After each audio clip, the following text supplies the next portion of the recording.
ആരുടെ ആരുടെ പിറന്നാള്? കൊടുക്കാൻ പറ്റിയില്ല.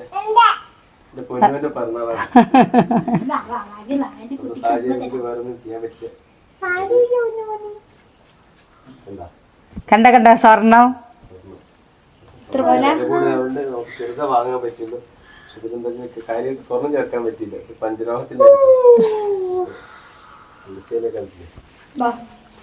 ഞാനിത് അറിഞ്ഞിട്ടുണ്ടായിരുന്നില്ല കേട്ടോ. വിചാരിക്കണ്ട, ഈ പിറന്നാളിങ്ങനെ പോട്ടെ.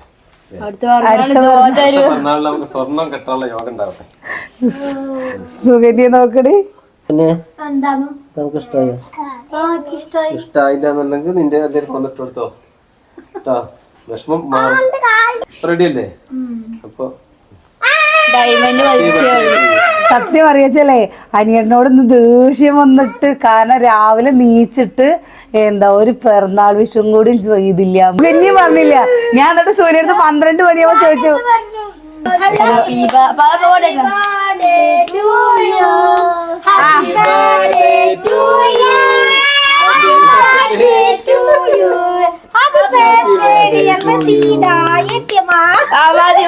അങ്ങനെങ്കിലും വിളിക്കാൻ കിട്ടിയല്ലോ വിചാരിച്ചിട്ട്.